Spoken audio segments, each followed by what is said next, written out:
sax imam ak jafe-jafe yi am ñëpp au-delà de l'élection des élections législatives wax nga ko sànq restriction yi nga xam ne maanaam sañ-sañ yi nga xam ne constitution daf ko jox citoyen bu ne loolu la dafa mel dañ koo foqati nguur daf ko foqati ci loxoy citoyen du ci demee ni la liberté de circuler, liberté de culte ak liberté de manifester si jour boobu nga wax ne def nga sa déclaration gis nañu ne toutes ces atteintes là jot na am liberté de circuler ndax Sonko tere nañ ko mu génn dem doxi soxlaam maanaam dem juma Barthélémy Diaz moom itam dañ ko confiné ci biir këram yaayam ñu tere ko mu dem julli ji à l'église beneen bi mooy Sonko jam heure bi nga xam ne juma jot na tere nañ ko mu génn dem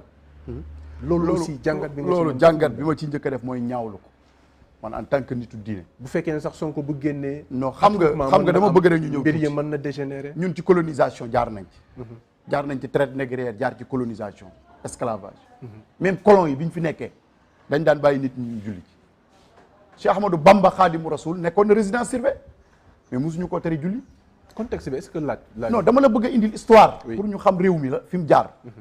réew mi mosuñu fee tere kenn julli. da nga ñëw brigade këram. donte jaaduwul kenn warta brigade kër kenn nga def ko amuñu pexe nangu nañ ko mais bu julli jotee accompagner ko mu dem julli ci te du Sonko kese lañ ko def yaayu Barthélémy Diaz chrétienne pratiquante la dañ ko tere mu dem ci église am loolu képp ku sa deret baax da nga koy ñaawal yaa ngi dégg jullit ñëpp moo ñu ko wax man li may wax nii rek man samay wax moom toujours man source laay am man du ma wax ci turu kenn du ma wax lu nit wax yow la engagé ñu ko wax ñun waaw baax na mais man am naa information bi te wér na lii dëgg mooy loolu képp ku umma islam bi yëpp a koy ñaaw tey képp ku fa ab jullit nekk ci àdduna bi laa wax waxuma Sénégal gis ne am na benn jullit bu ñuy tere mu julli loolu sa xol du ci neex parce que julli sa digganteeg sa borom la rawatina juma nga xam ni farata la yonent bi nee na boo bàyyee ñetti juma yoo xam ne amoo ci benn ngànt tuub war na la tuub war na la génn nga sax ci lislaam waaw mooy tuub bi rek waaw kon farata la fardul ayn la dafa bokk ci farata jëmm ji kenn du ko defal kenn kon nit bu taxawee ni day dem di julli ji dañ ko war a bàyyi mu julli ñaareel ba mooy Macky Sall moom mooy agent wu marketing bu Ousmane Sonko ci naka Macky Sall wan na Sénégalais yëpp ak adduna bi yëpp ni leen Ousmane Sonko day julli juma ah oui wan na adduna bi yëpp ni leen Ousmane Sonko lu situation bi métti day julli juma malgré police bi fi nekk malgré gendarmerie yi fi nekk moom day dem di julli ji juma loolu Macky Sall moo ko liggéeyal Ousmane Sonko. Macky day julli ji juma di. non néew ma Macky Sall du julli ji juma dama la bëgg a wax ni am na ñoo xam ni xamuñ doon nañ weerante ndax Ousmane Sonko. maanaam publicité la ko defal dañ doon weerante ndax moom bu nekkee ci situation yi dina julli wala du julli. waaye wan na leen ne situation bu ma mën a nekk damay julli. wanewul aussi une certaine sérénité boo xam ne Sonko daf ko lamboo. mais Sonko réew boo ko waree jiite boo amul sérénité looy am loolu c'est le minimum. Sonko bu defoon dara bu defoon riposte mooy ñu teg ko loxo combat am jeex parce que ñu ngi ko seqal ñoom benn objectif lañ am mooy nan la ñuy fexe ba doo bokk nan la ñuy fexe ba coller le motif kon da nga war a am sérénité war a am dal et puis xam ni les forces de l'ordre duñ say ennemi man gëmuma loolu encore une fois man force de l'ordre dama gëm ni duñ suñuy ennemi ñoom ci seen mission lañ nekk tey duñ suñuy adversaire tamit encore une fois jàpp naa ni tey Sénégal bu fekkee ni opposition bi dañuy wut adversaire ak ñi gëm ni nguuru Macky Sall fa mu jëmee réew mi baaxul benn adversaire lañ am muy Macky Sall du ñaar malgré li muy liggéey yëpp bu ñu trompé wu ci adversaire bi encore une fois les forces de l'ordre du ñu adversaire u peuple bi tey bu dee am nañ benn adversaire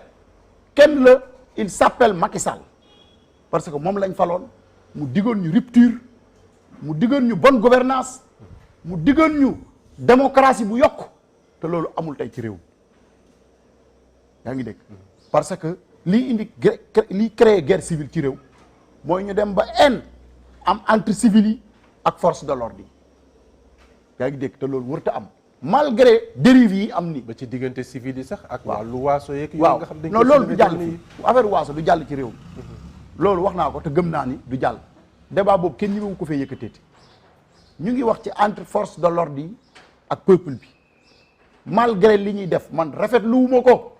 parce que buñ la joxe yenn ordre yi waroo ko appliquer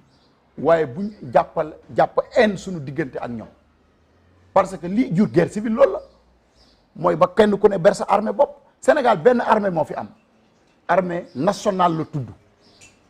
santul Sall santul Sonko benn police moo fi nekk police nationale la tudd santul Sall santul Sonko benn gendarmerie moo fi nekk gendarmerie nationale la tudd santul Sall santul Sonko loolu il faut mu leer yaa ngi dégg loolu appel bu may lancé la donte difficilement la nag yombul parce que ay nit bu ñuy armé wu toujours di fital sa kaw boo comprendre enjeu yi mën nga leen a def ennemi mais duñ suñu ennemi maa ngi leen di woo ñu am retenu ñu dellusiwaat xam ni réew mi am na loo xam ne am na ko ba noppi te kenn mënatu koo xañ mënatu ko xañ réew mi démocratie kenn mënu ko fee naj réew mi dictature kenn mënu ko fi instauré d'accord réew mi du Égypte réew mi du Tunisie réew mi du Arabie Saoudite réew mi dañoo xam démocratie xam fal xam folli xam bàyyi kenn ku ci ne wax sa xalaat même bu ñu d'accordul ku nekk di wax sa xalaat waaye buñ ne ndax nit boo ko teree wax xalaatam mu jëf xalaatam xam nga ñoom dañu ne woon kenn du marche loolu la ñu wax mais nit ñi marche nañ malgré coono bi ñu leen teg fitna ji ñu leen teg teewul marche nañ marche ba nañ ñetti bakkan faatu ci mu dugg ci seen bilan ñoom tey buñ doon dem ñu ni ñaata bakkan ñoo faatu ci nguuru Macky Sall ñett yi dañuy dugg jamono boobu kon kan moo ci perte jamono boobu ñu nekkoon ay opposants waaw ba coow li doxoon seen diggante opposant buñ naxante opposant amul intérêt ci faat askanam buñ naxante parce que opposant mënoo di faat ñi ànd ak yow ñoom ñëpp ay politiciens lañ de non man mii ma lu ma ñëpp seen de objectif mooy nguur d'accord je suis parfaitement d'accord mais li am nii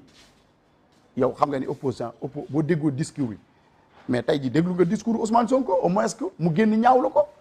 mais Macky Sall lan lay xaar génn ñaawlu ci ñetti bakkan yi faatu lan lay xaar en tant que président de la République war ngaa génn ñaawlu ni ñii faatukat samay doomi réew ba lañ sama njaboot lañ maa leen yilif ay sénégalais lañ nga ni kon maa ngi koy ñaawlu loolu c'est le minimum waaye su ma déggee waa Benno Bokk Yaakaar di jubilé ah bon billahi maa leen dégg ñuy jubilé ci lan la ñuy jubilé mooy neutraliser nañ Ousmane Sonko loolu bu leen neexee jubilé ci de waaye waruñu jubilé ci ay bakkan yu faatu bakkan yu faatu moom dañ cee fuñ mën a jóge ci réew mi ñoom dañ ñoo waroon a njëkk a génn def conférence de presse ñaawlu ko te loolu maa ngi leen ci woo te maa ngi koy xaar.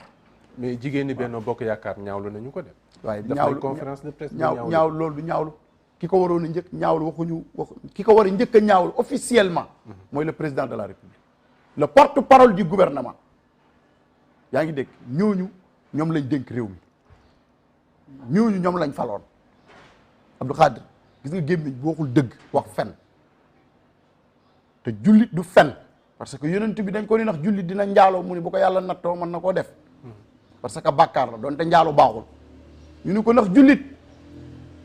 dina sàcc mu ni bu ko yàlla nattoo mën na koo def ndax bàkkaar la doonte sàcc baaxul ñu ni ko ndax jullit dina fen mu ni al mu'minu laa yakzibu jullit du fen te adduna bi jeex na ba noppi ñun xamuñu bàmmeel kañ la xamuñu buñ fa duggee luñ fay fekk nguur gu sax amu fi ayna Namruuz wa Kanaan wa man malakal arda wa walla wa azal sama sëriñ Cheikh Alhaji Abdou Aziz moo tax moment yi buñ ci tollee ñun sunu xel ak sunu xol yépp moom lay daj nga xam ni dundam yépp ci xeex injustice ci la ko def d'accord dundam yépp ci citoyenneté ci la ko def kon ñu donnu mag ñi ku donnu mag ñi mooy da ngay waxal mag ñi li ngay waxal mag ñi mooy boo gisee lu jaaduwul nga ni lii jaaduwul loolu rek la ñuy xaar ci église bi di ko xaar ci xalifa généraux yi di ko xaar ci imam yi yaa ngi dégg te fi dëgg ji nekk nga am courage yu ni fii la dëgg ji nekk d'accord parce que buñ naxante mois de mars bi mu amee situation bi déjà toll fi ay kilifa diine ñoo jóg ñaan ñu bàyyi yaa ngi dégg ñëpp bàyyi ba pare may leen parce que ñooñu suñuy kilifa lañ suñuy waajur lañ kon kilifa diine yooyu ak confrère bu ñu mën a féete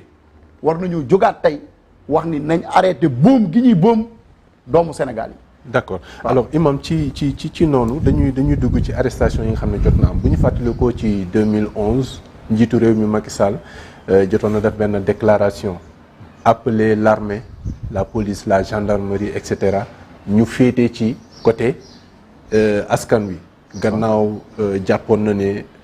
maître Abdoulaye Wade na mu doon doxalee ci boppu réew mi dëppoowul ak yoon appel boobu nga xam ne defoon na ko dafa mel ni histoire daf koy rattraper ndax jamono ji yaa ngi def appel boobu ne quoi qu'il en soit naturellement et ce qui est évident ñi nga xam ne ñooy force de défense et de sécurité yi askan wi ñoo leen fi tax a ne c'est juste que ñi nga xam ne ñoo féetee commandement bi dañ leen ko dénk dëgg nekkee ci bopp réew mi waaye au-delà de ça gis nañu arrestation yi nga xam ne jot na am ay leaders yu bëri yu opposition bi ñu jot leen arrêté ba fi ñu toll nii sa Ziguinchor itam fi nga xamee ni manifestation jotoon na fa am ki ko mëne woon di Guy Marius Sagna moom aussi jàpp nañ ko ba jamono ji mu ngi am ay affrontement diggante force de l'ordre ak ñi nga xam ne ñooy ndaw ñi arrestation yooyu aussi jàpp nga ne lu dëppook yoon la même fekkee tee nañ leen pour éviter mbir yi dégénérer. arrestation du régler benn problème au contraire day gën a aggraver situation bi situation bi day toll foo xam ni da ngay wut solution solution mooy apaiser situation bi d'abord ni ñu koy apaiser mooy nga bàyyi kenn ku ci ne ñibbi sa kër mais le fait que ngay gën di utiliser force peuple bi moom di gën di taxaw te loolu du jëme fenn réew mi arrestation yi du am nañ leen bàyyi ñu ñibbi seen kër parce que ñi nga arrêté ay ñan nga arrêté ay député nga arrêté Déthié Fall député du peuple la Mame Diarra Fam Déthié Fall peuple bee ko fal kooku boo ko arrêté ci yan condition nga koy arrêté ban argument nga mën a teg pour arrêter ko Mame Diarra Fam yaa ngi dégg kon arrestation yi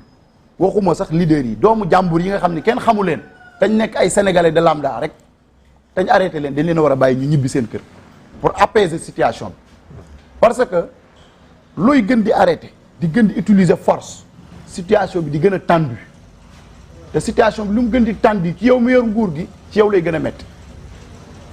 parce que boo xoolee li am bërki démb malgré force de l'ordre yi nekk ci biti est-ce que tere na nit ñi marche non terewu ko yaa ngi dégg malgré arrestation yi am ci nguuru Macky Sall est-ce que tere na nit ñi continuer di wax parce que réew mi koo jàpp am na keneen ku war a jël place am ñëw toog di wax te arrestation yooyu am na kenn ku ci bokk koo xam ni ba léegi dama gëm ni fa mu toog du kaso du place am muy Cheikh Omar Diagne Cheikh Omar Diagne nañ ko bàyyi mu ñibbi këram parce que doomi jàmbur la jullit la professeur la nañ ko bàyyi mu ñibbi këram encore une fois ak ñëpp ñi ñu arrêté ci yoo xam ne affaire politique la parce que mënoo jëm ci ay élection yu amee enjeu yi yaa ngi dégg ba pare bëgg di jàpp opposition bi di leen traquer loolu boo nee jàmm nga bëgg mooy bëggoo jàmm moom ku ko bëgg dafa am rek ay signaux yooyu def ñu xam ne yow mi bëgg nga jàmm kon ñi yor nguur gi nañ delloo si waat seen xel yaa ngi dégg xam ni fii li ma gëm man laay wax parce que ñun mën nañoo wax li ñu gëm parce que lekkuñu avance kenn lii dëgg mooy nañu apaiser situation bi yaa ngi dégg ñu toog weesagul pour ñu bàyyi ñëpp bokk loolu mooy dëgg